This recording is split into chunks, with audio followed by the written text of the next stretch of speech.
we're gonna take it forward for our session 3 on regression and prediction. You will also be getting certificate of participation, and it will be granted to you upon successful completion of the series. And following is the eligibility criteria that you'll have to demonstrate good application understanding of ML statistics by the end of the series. You'll have to attend at least 3 out of the 4 first sessions. Attempt and obtain 50% or more on the final quiz. Our next session is on hypothesis testing and experimentation, and it's on May 28th, 11 a.m. EDT and 8:30 p.m. IST. Thank you. Over to you, Mansi. Hi, everyone. Thank you, Shrishti.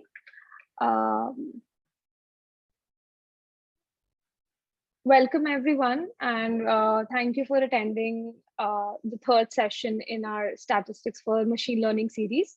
I will be the presenter for today. My name is Mansi Aggarwal. I am a lead at Women Who Code Data Science and a data scientist at Rupeek FinTech in India. This third session, we'll talk about regression analysis and how it's used to make predictions. In today's session, we'll cover the following topics. I'll introduce the topic to you, that is linear regression. We'll talk about simple linear regression, ordinary least squares. We'll talk about the assumptions that are made for a linear regression model. We'll interpret the regression output. We'll talk about R squared and goodness of fit, multiple linear regression, and some limitations of linear regression. So let's get started. So imagine that you're a sales manager and you want to predict the sales of next month. And you know a lot of parameters and factors that will affect your sales. For example, weather or a competitor's promotion, or just a rumor of a new improved model of a product that you sell. On the right-hand side of the screen, you will see a GIF that has 2 axes. On the x-axis, you have the independent variable, that the factors that you know, and the y-axis has the dependent variable, that is your sales that you want to predict. All the green dots are the observations, like if the expenditure on advertising is X, that means your sales would be Y.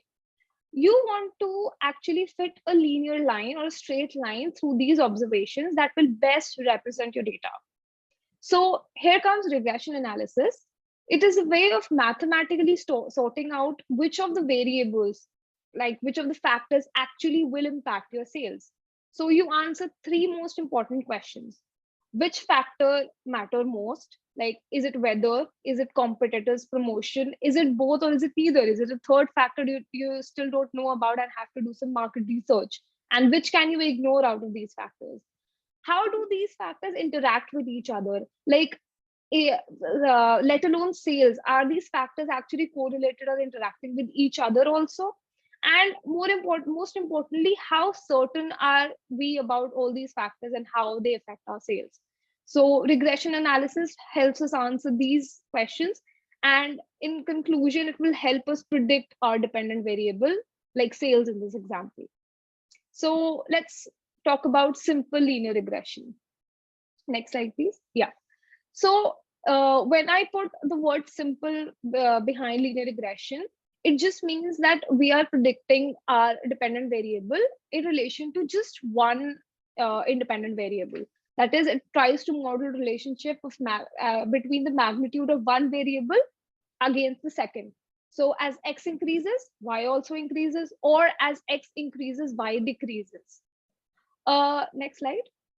So correlation is also one measure that helps you see how 2 variables are related. But what is the difference between correlation and regression then? So with correlation, you get the strength and direction of the relationship, that one increases, other also increases, one decreases, other also decreases, or one increases to other decreases. That is a positive relation or a negative correlation. And when I talk about the strength, that means if it's closer to 1 or -1, it is a positive, like a strong positive or negative correlation.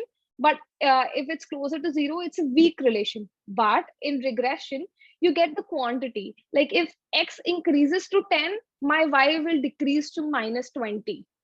So regression helps you quantify this estimate or this relationship. Next slide. You will hear a lot of terms during the session, and it is important for us to just go over the key terms so that this session becomes easier for you to grasp. On the right hand side, you will see an equation. This is an equation of a linear regression. This is not simple linear regression because we have multiple variables. I'll just talk about it in a minute. So the first most important term is response. So this is the this is around which our entire session is developed.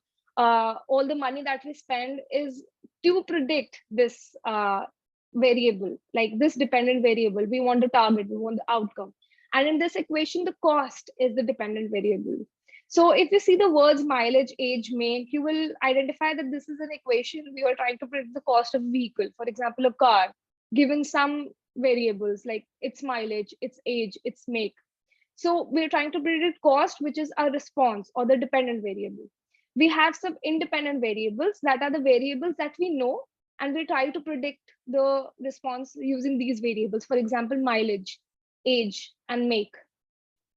Then becomes the intercept. That is the intercept of the regression line. When the value of X is 0, like when there is no effect of relationship, no effect of the independent variable, what is our response then? That is the alpha.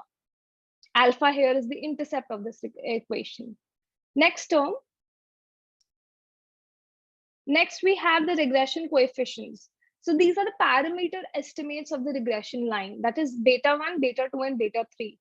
What is the weight or what is the slope of this equation? In what degree is mileage affecting the cost? In what degree is age affecting the cost? In what degree is make affecting the cost? These are the regression coefficient or the weights or the slope of the line. So if we're talking about, when I talk about slope, if there's a simple equation that is cost equals alpha plus beta mileage, so beta becomes a slope. This is also a linear equation line, like y equals mx plus c. So where m is the slope, here m is the, or beta is the weight. Fitted values, that is alpha hat 1. Hat notation is very important. It actually differentiates y, that is the actual value, from y cap, that is the predicted value. So a little hat notation, yi is the obtained value of the regression. So that is the predicted value. So there's a difference between y and y hat. So y hat is the predicted or the fitted value, and y is the actual value that we know. And residual or the error is the difference between y and y hat. And the equation, it is denoted by an epsilon. So just let us know if there is any doubt in any of these terms, and put it in the Q&A box. Our volunteers and moderators will help you understand this, and understand the term, whichever you're not clear with. All right. Second, next, we talk about the best fit. So we know the terms, we know our problem, we want to predict sales, we know what cost we're spending on advertising, and we have one dependent variable, that is sale, and one independent, that is advertising expenditure. How do we fit a linear regression model to this data? So the idea is to find those parameters for which the alpha and beta, such parameters for which the error is minimized. To be more precise, the model will try to minimize the squared errors. So there could be positive error and there could be negative error. Positive when the expected value, the predicted value is more than the actual. Negative when predicted value is less than the actual. It's just y cap minus y. So we want to actually penalize both the errors. And if you just add all with the positive and negative, it will just cancel out, and then your model will have no error. Because if 5 and minus 5, you add them together, it will give you 0 error. So you want to minimize the square of the sum of these errors, sum of the squares of this error, sorry. So everyone who took up higher mathematics in high school or even further in their undergraduation must be aware with this concept of linear programming and this optimization problem. So it is like one of the most common approaches to simple linear regression. So that is actually called ordinary least squares. Next slide. Yeah. So what next slide? I just want to mention one thing here. Sometimes you might interchangeably use OLS and simple linear regression. I'll tell you what the difference is. Like not exactly difference. It's like a terminology correction. Simple linear regression or linear regression, like in plain terms, is actually an approach to solve a problem. So, for example, the recurring example that I'm using is you are spending some money on advertising and you want to predict your sales. You identify that linear regression is the approach that will help me solve this problem. But OLS or ordinary least squares is a method of linear regression. It is used interchangeably because it is one of the most commonly used optimization strategies. Why? Because, like the third point says, according to the Gauge-Markov theorem, under some assumptions of the linear regression model, the OLS estimates of alpha and beta are the best linear unbiased estimators of the real values of alpha and beta. That is why this is the most commonly used optimization technique. In the GIF, we are actually trying to fit such a regression line that the 6 values A, B, C, D, E, F, we try to predict these 6 values in such a way that the sum of the square errors is actually minimized. So this is like this is the concept of OLS in very plain terms. Next slide. So before we jump into modeling a linear regression problem to our data, we have some assumptions that we want to check. If our data actually satisfy these assumptions, then only we'll be able to actually fit a linear regression equation to our data, and only then it will make sense. Then only it will like like resultant parameters alpha and beta will actually be valid if they're actually fulfilling these assumptions. Second point I want to make sure is that these assumptions are not exhaustive. That means some literatures will word it differently or take some other 2 3 commonly used assumptions also, but these are 5 of the most important assumptions that we have to take care of. So the first primary assumption, it's very simple and you'll understand after reading it only, that the independent variable should be linearly related to the dependent variable. And obviously, if it's not, if there is a non-linear relationship, you can't fit a linear regression to it. So in very like on the top of my head, a non-linear relationship is a parabolic equation. Y square equals 4ax, the standard equation. This is a non-linear relationship. So if your data is following like a parabolic equation, it is not a linear relationship, and you can't fit a linear regression equation to this model. So very plain and simple. The second is residuals, that is the error terms obtained should be normally distributed. So making this assumption will help us derive the probability distribution of OLS parameters, since linear function of normally distributed variables is itself normally distributed. Like the central limit theorem tells us that the linear function of a normally distributed variable is itself normally distributed.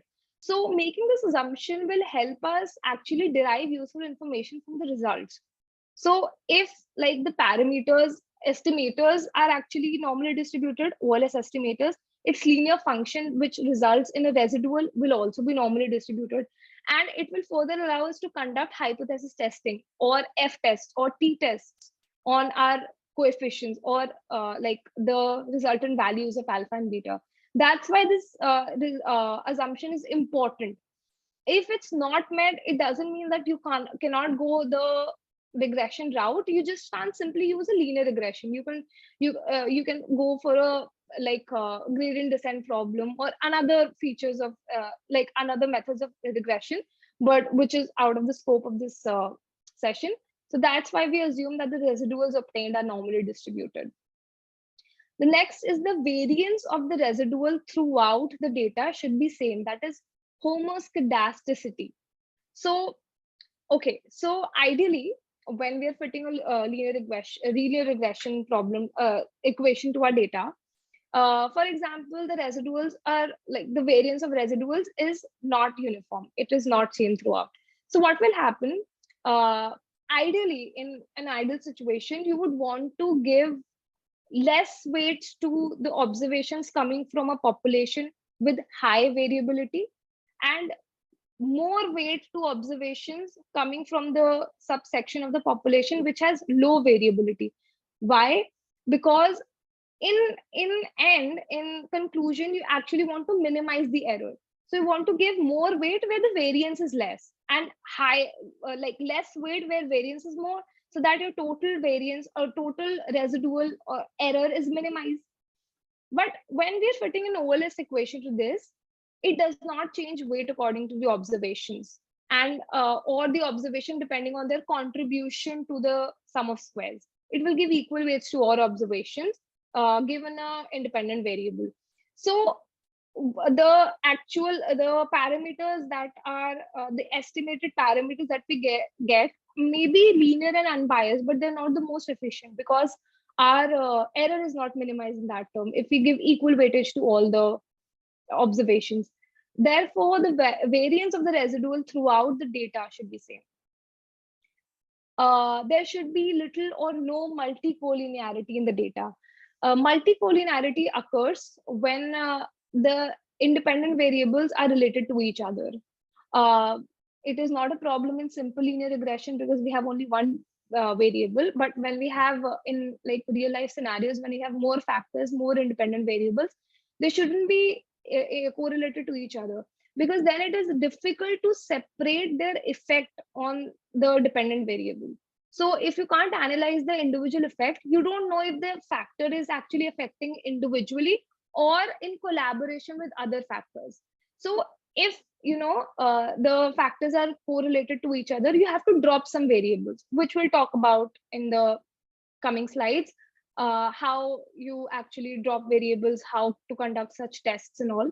But this is one of the assumptions of linear regression. Last and the most important one is there should be no correlation of errors. Correlation of errors means error term of the first observation or one observation should not be influenced by the error term of the next. For example, sales on Monday might be affected by sales on Sunday, might be affected by sales on Saturday. That means there is, like, when you predict the sales and you subtract them with the actual ones, you'll get error terms which are actually correlated to each other. These problems are solved by time series analysis, not a regression problem. In regression, the errors should not be correlated to each other. And this is actually the most commonly used test is the Durbin-Watson test, which helps us check if the errors are correlated or not. So these functions are very readily available in our programming language. So if you want to go home and conduct a simple regression test, it's very simple for you, because our packages and our functions are very robust, and you can read about it after this session. You can explore the Durbin-Watson test. All right. So we've talked about linear regression. We've talked about how which is one of the most commonly used method to fit a linear regression problem, that is an OLS. And we have checked what all assumptions you need to your data needs to fulfill for you to go ahead this route and fit a linear regression model to your data. So after that, even after fitting a linear regression problem, you have an output, you have a statistical output, you still might see some some deviation from your target result, and you have to conduct some analysis and tests to see if your output is valid or not. So there you want to interpret the regression coefficients and their p-values.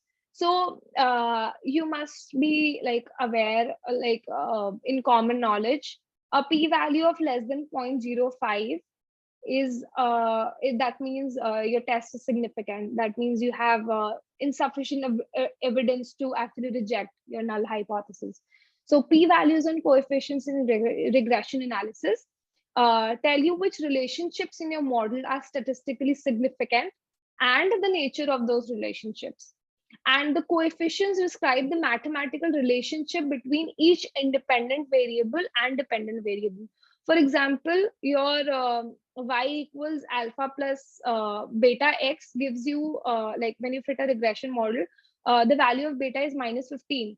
So means if you decrease the x value by minus 15, you will get a value of x. Like just an example how the coefficient describe the mathematical relationship between variable independent and dependent variable. The p-value of the coefficient indicate which relationships are statistically significant. Next, you also need to assess the residual plots, which we'll talk about in the next slides. If you see a pattern in the residual plots, that means there is like the autocorrelation of errors. There is an autocorrelation of errors. That means your model is incorrect, and you need to reevaluate, or you need to like drop some variables, or you need to reassess the kind of method that you're using, because non-random residuals indicate the predicted values are biased. Means there is a correlation between your errors. You need to actually readjust your model. So after that, now it's time to interpret the statistical output.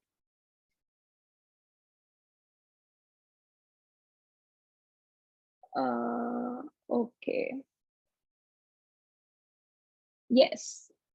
How do I interpret these following plots? So on the x-axis are the fitted values after you fit the regression line, and on y-axis are the residuals. So if you see, for example, on the left side plot, these are random. The residuals are randomly distributed. But if you see on the right hand side plot, you will see that the values near 5 and 10 have a negative error, and values when values when near 5 and 10 have a positive error on the right hand side, but values near 7, as they tend to 7 from both the sides, they have a negative error. That means fitted values are actually helping us predict residuals. We are actually able to see a pattern in errors if we know the fitted values. This means there is an autocorrelation of errors. That's why you need to check your residual plots also after fitting your model to see if there is a pattern. Non-deterministic or non-random pattern means this is a biased output. This is a biased regression line. The left-hand side plot is random. Residuals are randomly distributed. So this could be a better alternative to your regression output. So you need to check if there is a leakage of information to these residuals, and which is actually creating a pattern in the residuals. So one reason could be like another variable, one of your variables of like independent variable might be correlated to the error terms, or neighboring residuals might be correlated, like autocorrelation, or residuals must not have a constant variance. So you need to recheck all these assumptions also. Again, so you need to recheck these assumptions of linear regression if you see a patterned residual plot. Next slide.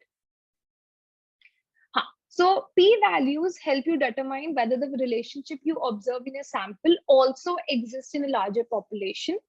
It like p-value for each independent variable tests the null hypothesis. So what is the null hypothesis? There is no correlation between the variable and dependent variable. Is this a good hypothesis? Like, is it a good scenario to have? No. When you're fitting a regression line, you want to have the variable to have a relationship with the dependent variable. This is the whole point of a linear regression problem.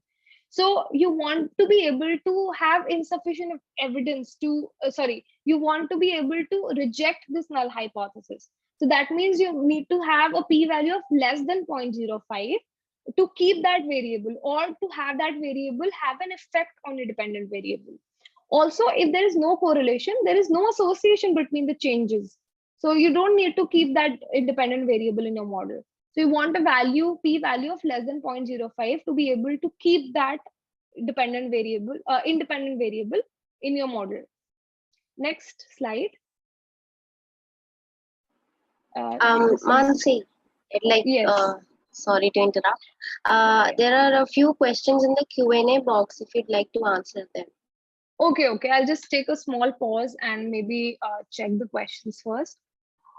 What about the outliers, as it can affect the fitted line a lot? If is removing outliers the only answer? Actually, this also depends on business problems, because, for example, if I am talking about people taking out a loan larger, like more than 50 lakhs, for example. Uh, According to my business, the population is short. Like a lot of people don't take loans more than 50 lakhs, of more than 50 lakhs. So there might be, only few, like 1 or 2% population that is taking out a loan of more than 50 lakhs. These are outliers. But these loans, like if these people default, it will put a larger dent on our business. So in this case, removing outliers is not a very viable solution. So you have to, like, keep these outliers, maybe like do some transforming techniques, or like talk to your business users, how do they actually solve these kinds of cases. So removing outliers is not the best solution. It might be a viable solution when you're conducting closed environment studies. Closed environment studies means these are sample population studies. Then removing outliers might be a good case, but it also clearly depends on the business use case also. So yes, in some cases you can remove outliers. Outliers could be on the basis of, like, if you are predicting, or if you're working on a website and you're tracking some users. Some people just come register and put very vague values, like, for example, my age is 121. So if some user comes and, like, gives their birth of date of birth as 1900, this is an outlier and you can remove it, because this is not actually a real case scenario. This is gibberish information. People might be just registering to check your app, and this is an outlier that you can remove. So it also depends on the business use case and the problem that you're trying to solve. I hope it answers your question. And what are some other linear optimization methods apart from OLS? Linear, I'll not talk about linear optimization methods, but once your data grows, or once your sample, or data grows in terms of number of observations, also on the scope in terms of the factors or independent variables that you're trying to use, you can also use random forest regression, which is one of the most robust regressions when you're dealing with a larger data set. I'm not sure exactly which linear optimization method you could use apart from OLS. I might try to answer it towards the end of the session. But other than that, when you're fitting a regression problem in R or Python, you can also try other algorithms, machine learning algorithms, to fit a regression problem, and not just a statistical algorithm. If I can think of another optimization technique other than OLS, I'll let you know towards the end of the session.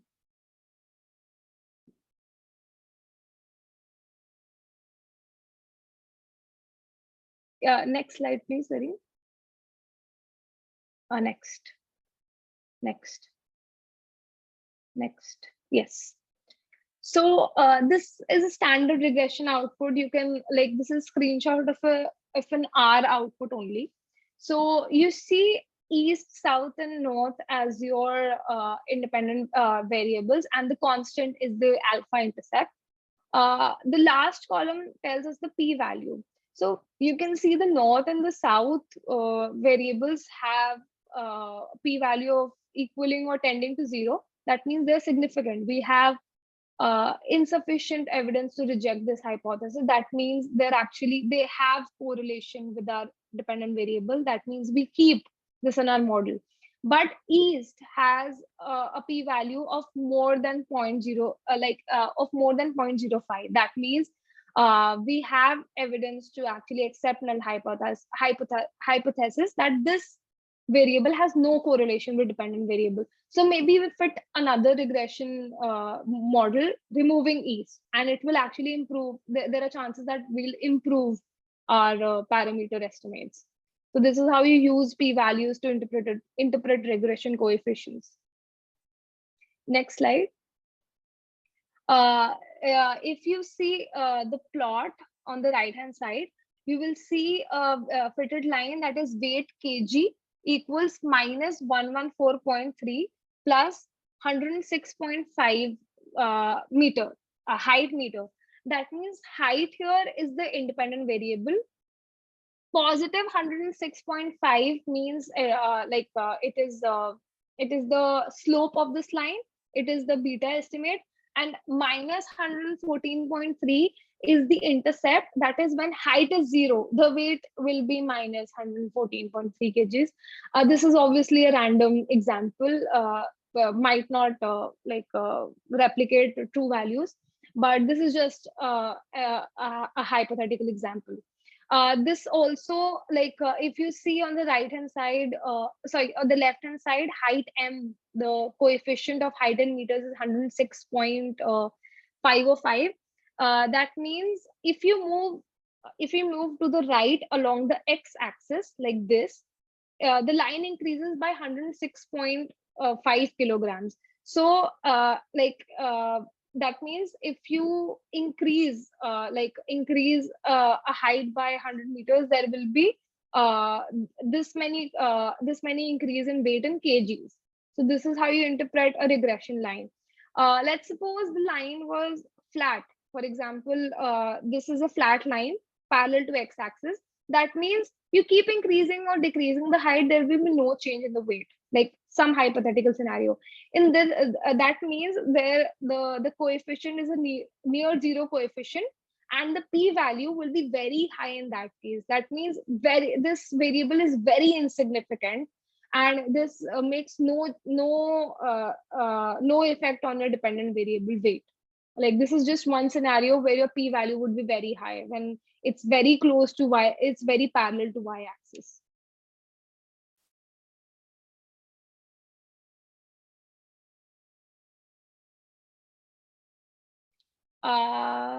Okay, now we talk about assessing goodness of fit in a regression model. George Box is a British statistician. He said that all models are wrong, but some are useful. All models are wrong means you can never accurately with 100% accuracy predict a dependent variable given any independent value. So, but there are some models that might be useful, and goodness of fit test is used to test if the sample data fits a distribution from a certain population. So goodness of fit again is an approach, and we'll talk about one of the methods of goodness of fit in the next slide. We talk about R squared. R squared is a goodness of fit measure. It is a statistical measure of how close the data is to the fitted regression line, also known as the coefficient of determination. It is the percentage of response variable variation that is explained by linear model. So it varies from 0 to 100%. That means a value closer to 100% means a more stronger data, a more stronger regression line. Why?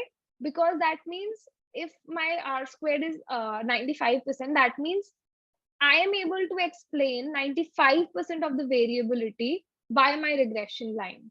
And if it's closer to 0, that means it indicates the model explains none of the variability of the response data around its mean. So that means the dependent variable and independent variable coefficient or the regression line fit is not a good regression line. It's not a good relationship fit for this particular data set. R square is the explained variation upon total variation. That is how you calculate R squared. When the regression model on the right accounts for 38% of the variance, that means if you see more observations are drifting away from the regression line, while on the right it accounts for 87.4%. That means more variance is described by the model or regression line on the right, and the regression line on the left is not able to define a lot of variance in this data. So that's why we have a less R squared value. Next, please. So are low R squared values always bad? No. For some fields, like medical fields, a low value is actually okay. Like R square values are lower than 50% because it's an industry standard. Like I was answering a question also. You have to like abide by industry standards and look at every problem in terms of which business domain it comes from. So because humans are harder to predict, like there is more variation because every person is an individual, and there is more variation in how two people think. But when you're talking about product or customer behavior, when it becomes a larger group or generalized case, you can predict in a much larger generalized sense. So that's why in psychology, predicting human behavior, R squared values are lower than 50%. And if your R square value is low, but you have statistically significant predictors, you can still draw important conclusions from your parameters, and you can actually uh, describe some important relationship between your attributes and your response variable. So R squared is not like just the parameter to imply a good fit. It is one of the most important, like one important parameter, but it also comes with a lot of prerequisites and industry standards and business problems and business domains where the problems are coming from. So uh, but then our high R squared value is also always good. That is also not the case.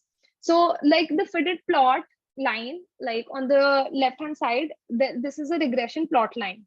So this will show a very nice function. R squared is 98.5% because the line, this is not a linear regression. This is a non-linear regression, but it's just still a regression line. So it is able to define and it is able to follow your data very well. But when you see the residual plots, you see that there is a way, like there is a pattern, very definite pattern in the residual plots. So this means a high R squared is not the only metric to see that okay, your regression line is very model is very fit for your data. So you have to holistically see all the things, all the parameters that we've discussed in the last few slides, and then make a definite conclusion. Sometimes when even sometimes I am also fitting like working on a regression problem. Regression is a very robust technique. It is a very underestimated technique in the wake of all the machine learning projects that people are doing on, and there's so much like there's so much information available on the internet, and everyone is trying to break into data, and they're trying their hands on R and Python. They actually forget the base statistical concepts that help us actually develop very robust models. Like before going to even random forest or boosting techniques to fit a regression problem, always start with simple or linear optimization techniques, because it will actually help you understand the concepts, understand the statistics, understand the data in a better way. So remember to use all these concepts in your next implementation or in the next dummy data that you work on, so that you actually grasp all the concepts in a more holistic way. You are able to actually make a more holistic decision about your data set and your models and your work. So the person who asked me that question regarding another optimization technique apart from OLS, I'll either at the end of the session or in the next session, I'll make sure that I am able to provide you some resources for statistical concepts also other than OLS. So the concepts that we learned were not restricted just to linear regression. You can extend it to multiple linear regression also. The only difference between multiple and simple is that in simple you had only one independent variable, but multiple linear regression has two or more independent variables. On the right hand side, you see a 3D plot.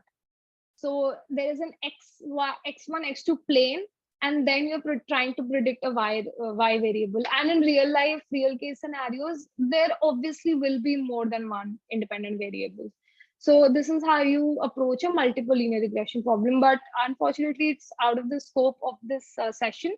But you can definitely explore a lot of data sets available online to try your hands on multiple linear regression.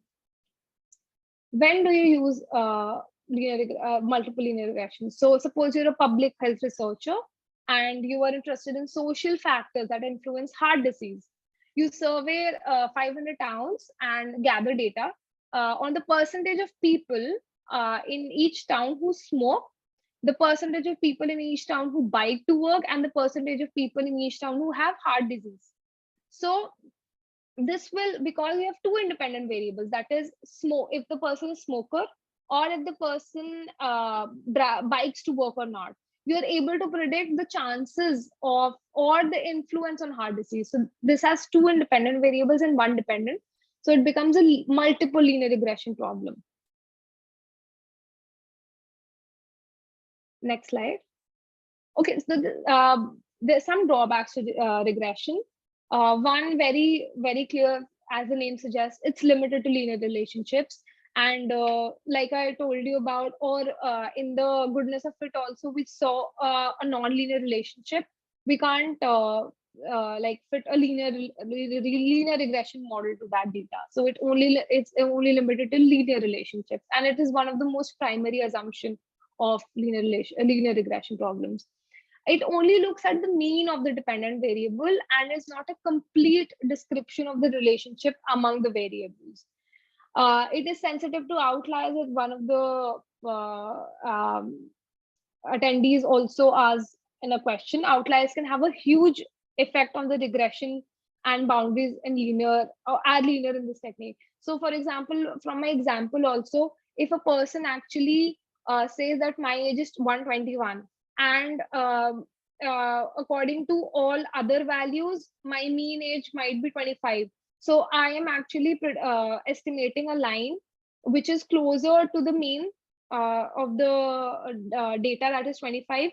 But due to that outlier of 121, the error margin is so high that it will pull my residual term to its side, and my regression problem will go haywire. So it's very susceptible to outliers.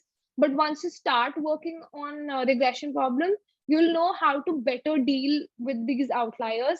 As I said, in some problems you can't ignore outliers. You'll have to, like, come up with other methods, other transformation techniques, other data wrangling tools to deal with outliers. But in some cases, like gibberish information on an app user database, you can remove these outliers. But your regression boundaries are susceptible to outliers. Data must be independent. That means, as I said, sales prediction. A sale on a weekend will affect the sale on a Monday or a Tuesday. So in this, your data or data observations are not independent. They're correlated. So you can't use a regression approach to model this data. You can probably try time series analysis. And it also assumes a linear relationship between dependent and independent variable. So it's like a counterpart of the first drawback only. Despite that, even after all these drawbacks, from my 3 years of work experience, regression still is a very strong tool to solve a lot of business problems, because you can transform your data to get in, like, you can bring your data into simpler terms to actually make it a regression problem. So regression is so robust and so important that instead of moving away from regression, people might actually want to bring their data to fit to a regression problem. That's how robust regression is. So despite these drawbacks, People try to work around these like limitations and model their data in such a way that they can fit linear regression to their data to solve their business problems. Next slide, please. Next slide. This is the previous one. Next. Yeah. Some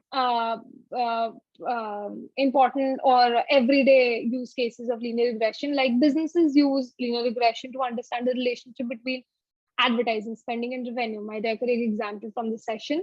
Medical researchers use linear regression to understand the relationship between drug dosage and blood pressure of patients. Agricultural scientists use linear regression to measure the effect of fertilizing water on crop yields, multiple linear regression. Data scientists for professional sports teams use linear regression to measure the effect that different training regimes have on player performance. So here we're talking about people, we're talking about humans, but when we're talking about sports teams, when you're putting your entire team on a similar kind of diet, you want your athletes to have a, like in a football match or a cricket match, like cricket requires different kinds of stamina and different kinds of body type. Bowlers might need different kind of body type than batsmen in football also. We're actually able to generalize this problem on different, like all athletes, all your bowlers might, you just want that all your bowlers should have these kind of food, this kind of exercise regime. So even though you're talking about people, you can generalize it over all sports teams. So that's how data science is used in sports. When we're talking about we're talking about people's body mechanisms also, but it can be generalized when talking about very specific type of people, like sports people or athletes. So this brings us towards the end of the session. I'll take up one question. Linear relationship in regression can be both negative or positive. Yes, definitely. Like for example, your increase in exercise, like this is a very hypothetical situation, increase in exercise or a better lifestyle, a better time spent on exercise will actually decrease your chances of heart diseases. So this is a negative relationship. You can actually regress, like what are the chances, how much time spent on exercise would actually, by how much will it decrease my chances at a heart disease. What tool do you use for statistical analysis using regression, R or Python? At work, I mostly use Python, but if you want to learn statistical concepts before jumping into bigger business problems, Python is, a more enterprise friendly because it helps me connect my modeling to deployment in a more seamless way. But R is a treasure tool of statistical analysis. My undergraduation had R for statistical analysis. I had a minor in stats and we used R for statistical analysis. I would definitely recommend everyone to implement the concepts used in the entire series, like not just this session, in the session 1 and 2 and the next session also in R. Treasure trove of like R is actually a statistical tool, not just a coding tool or not a machine learning tool. It is based and it is made to actually do very robust, very high edge, very cutting edge statistical analysis. Definitely recommending R to implement the findings of this. Python is more implementable. It is more easy to implement. Scikit-learn is an amazing library. I use it every day at work. But I have used R for machine time series analysis. I have deployed a model in R for my time series problem, and we actually saw great results. Like definitely hands down a better tool for statistical analysis, R. We are now open for questions. If you have any questions, I'm very thankful to our lovely moderators that helped me cover the questions for this session. I hope your questions were answered, but you can always reach out to us on Slack, and we're like right now also open for questions.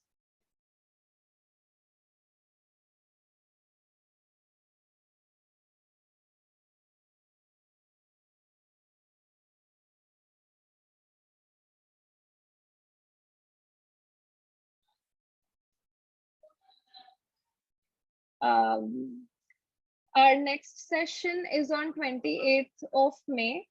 We will cover hypothesis testing and experimentation, one of the most important and one of the most interesting concepts of basic statistical inference. Uh, Everyone is recommended and encouraged to attend. We have great speakers for the next session as well, and you'll definitely have a very good time. And it is also important for you to attend the session if you want to do well on your quiz in the last session. What format is the series certificate test going to be in? I think our Women Who Code uh, moderator will be able to answer that question in a better way. Thank you, everyone. Hope you enjoy this session, and hope I was able to explain the concepts in an easier, friendly manner. And if you have any questions, you can always reach out to us on Slack. And you can also hit me up on LinkedIn. I'll just, yeah. This is my LinkedIn, and thank you, everyone. See you in the next session 2 weeks later. Bye. Good evening, good morning, have a good day, wherever you're joining us from.